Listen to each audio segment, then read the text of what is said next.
we'll see.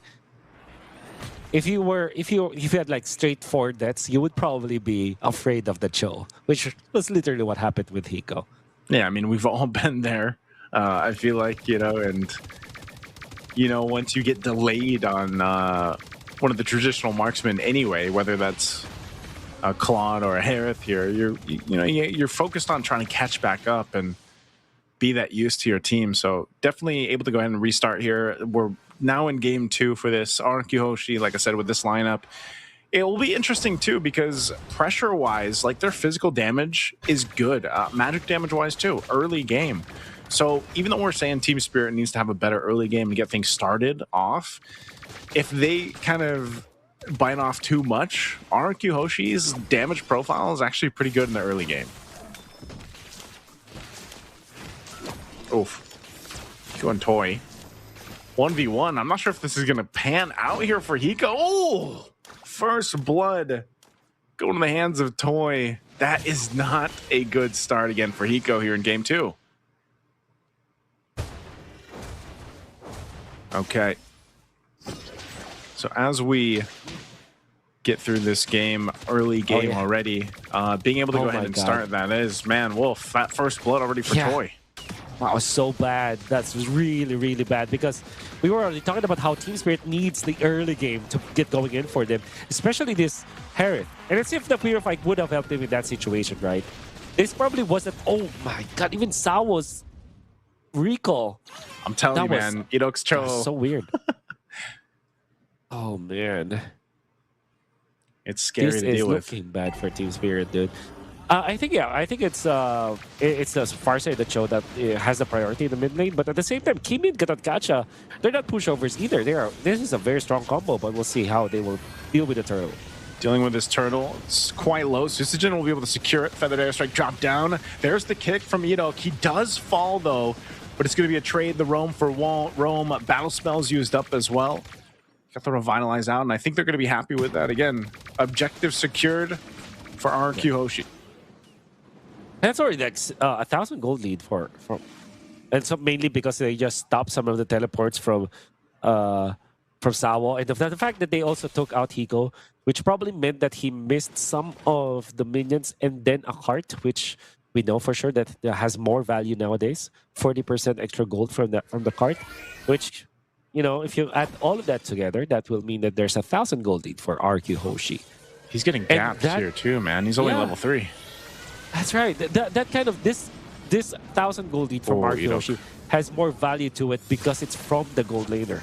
I think Idok's going to get caught out here. He does use the kick. Oh, okay. Jikundo's. Oh, he's actually able to get away.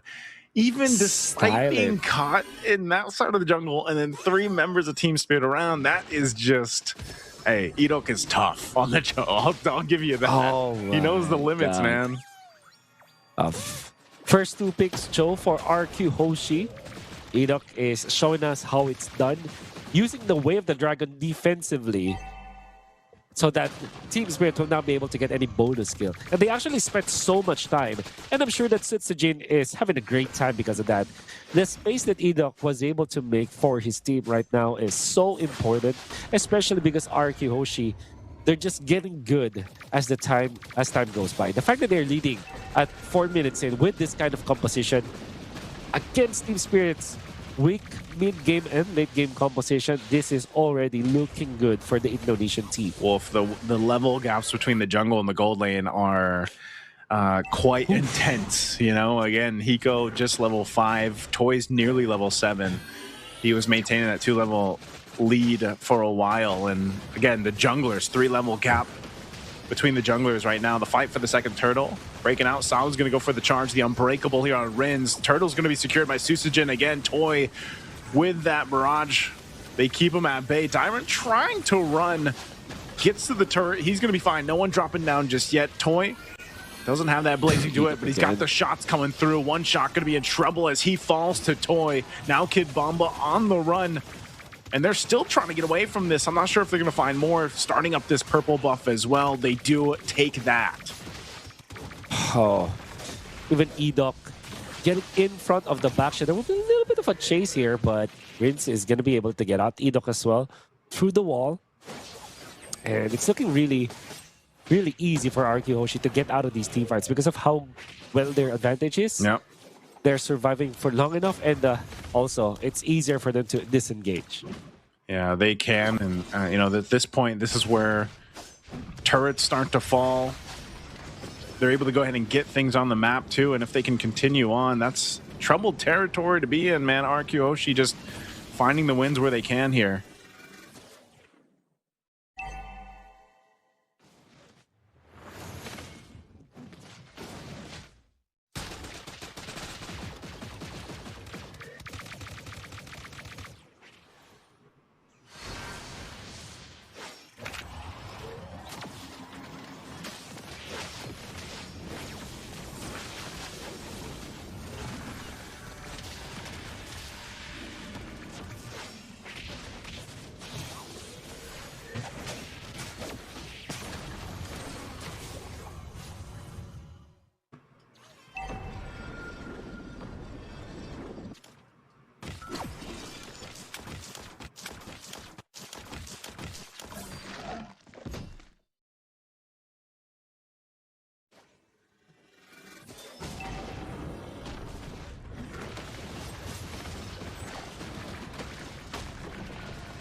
Okay, everybody's falling down here. Again, a kick.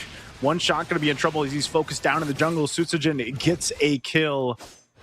A big pickup, a big fight again for RQ Hoshi as they continue to put pressure here for Team Spirit.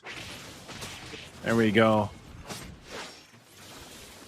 Just a second, Wolf will join me again. Man, RQ Hoshi not letting up. Now in the mid lane, Kid Bomba trying to hold down that mid lane. Purple buff going to be worked on here as it's taken.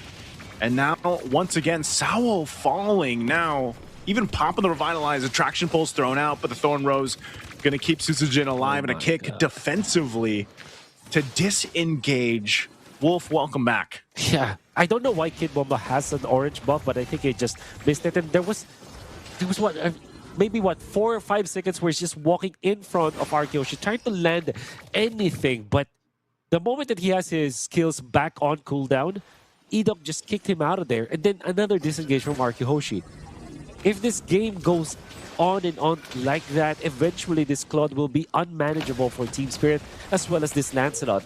So I understand why Team Spirit are so anxious to get a play whatsoever, but RQ Hoshi are just evading and only fighting in their own terms. I think this is a very smart take from RQ Hoshi.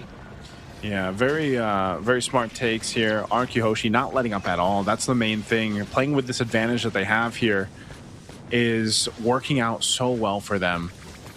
And I'm thinking here, man, you know, 5,000 behind what Team Spirit can do to get back themselves into this game. But unfortunately, with plays like this, again, the way the Dragon's setting things up, look how fast Kid Bomba gets taken low here. Just off of a kick. There's the Feathered Airstrike, zoning them out a little bit further. The Lord is up. RQ Hoshi fighting for that space to work with, and Sao trying to provide the vision to be able to contest against this. Still going to force it. They might still have to be careful how they approach the Lord even with this. But Sao once again jumping in. Hiko dropping down the Zombie Force, but he's also just brought so low so quick as Sutsujin picks up that kill and now going for Sao, using that retribution to slow him down as Sao falls. Kid Bomba could possibly be next as Toy just unleashing, and there's Eno again with the Flicker G-Kundo combo with the kick to follow. They'll find 4 RQ Hoshi taking it all. Team Spirit wanted to fight in RQ's terms once again, and they have found the same ending to that clash.